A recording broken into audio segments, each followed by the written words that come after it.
I have a dream that one day this nation will rise up and live out the true meaning of its creed. We hold these truths to be self-evident, that all men are created equal. You are gone, but not forgotten. Because of you, we've come freedom by any means necessary. For George Floyd. It's all right to be angry.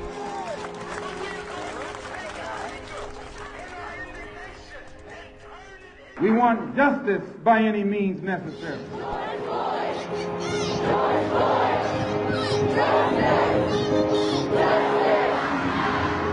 to march. We want equality by any means necessary.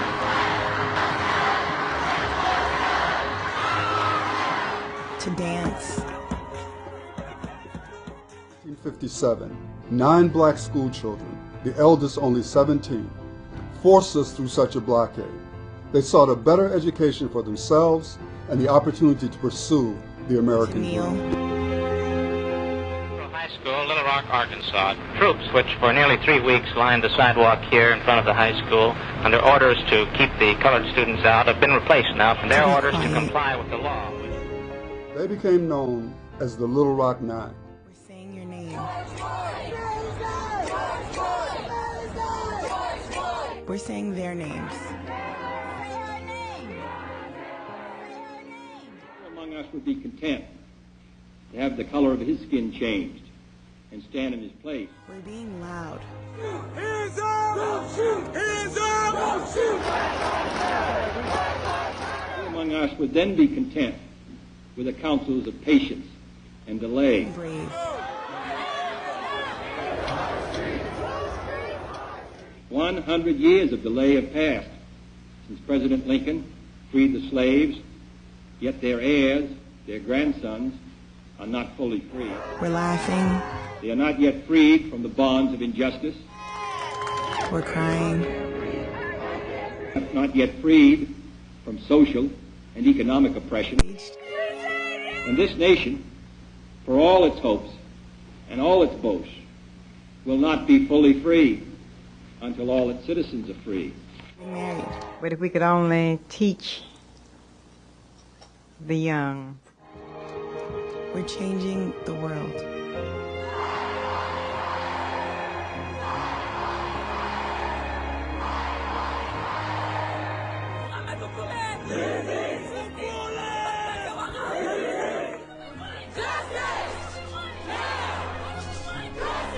We soldiers, man. Let's stop hurting each other and let's get it right, man. Today is the day we're gonna stand up for our community, man.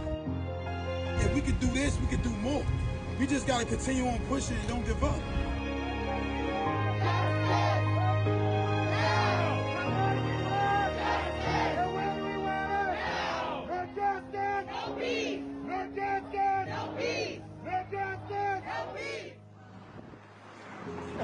He did what?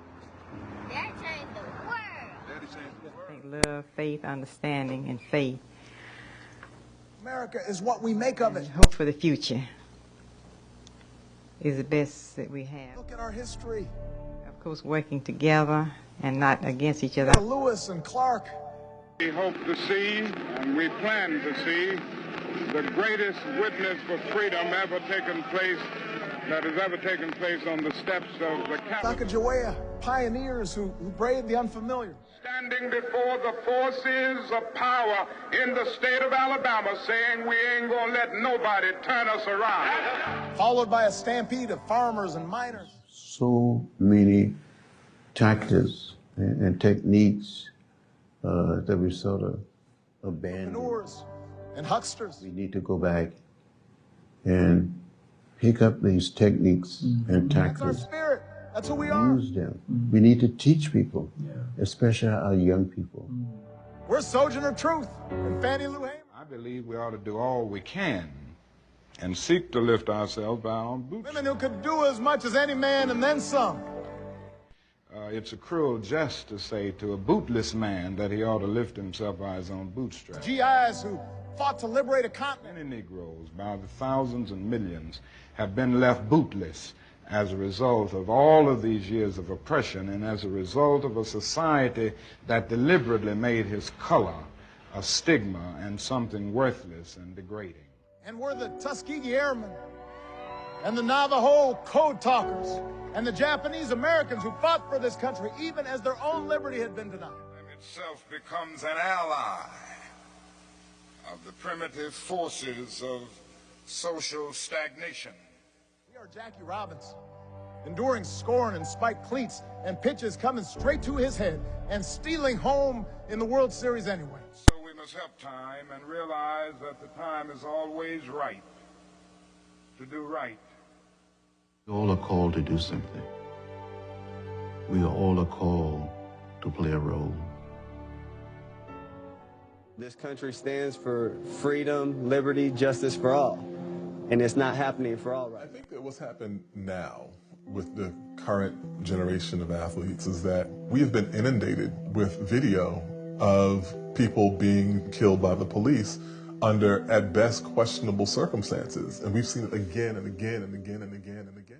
And yes, we are far from polished, far from pristine. We are striving to forge our union with purpose, to compose a country committed to all cultures, colors, characters, and conditions of man. And so we lift our gaze not to what stands between us, but what stands before us.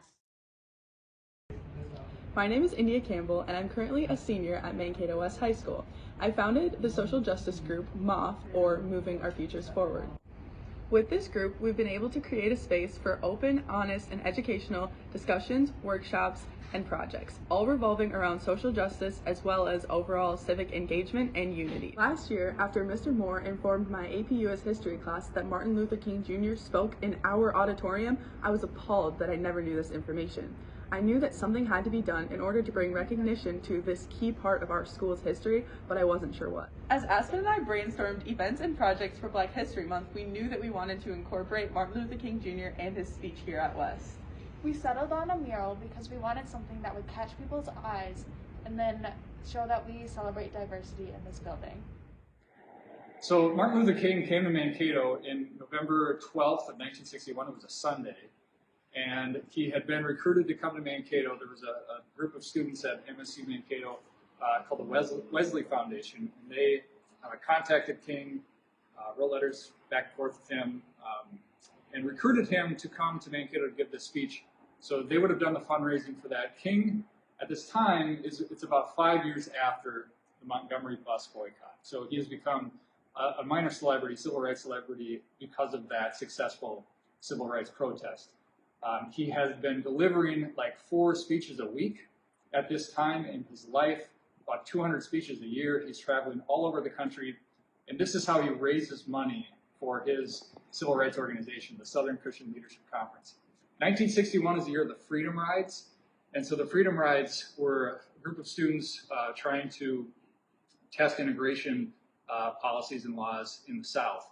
A lot of them had been arrested. There was a lot of legal they were in a lot of legal trouble. So Martin Luther King was doing fundraising to try to help offset the legal expenses of a lot of the Freedom Riders. So that's what he was doing here in Mankato. He was giving a speech, doing some fundraising for the Southern Christian Leadership Conference and for the Freedom Riders. Now, he does mention the Freedom Riders in the speech, but it's important to remember King is not yet, there's a lot of things he hasn't done yet. He hasn't delivered the March on Washington speech. That's in 1963. The Birmingham campaign hasn't happened yet. The Selma campaign, the Voting Rights Act, that's going to be 1965. So this is 1961. John F. Kennedy was in his first year as president, and this is November 12th. King had just met with John F. Kennedy for the first time. They had a private meeting. King got to go to the White House, have a meal with John F. Kennedy, and at that meeting, they looked at a painting of Abraham Lincoln, and King said, kind of came up with this idea at this meeting. He said to John F. Kennedy, you know, we're approaching the 100th anniversary of the Emancipation Proclamation. Wouldn't it be great if you issued a second Emancipation Proclamation? You issued a presidential executive order, so the stroke of your pen, you could solve a lot of civil rights problems in this country.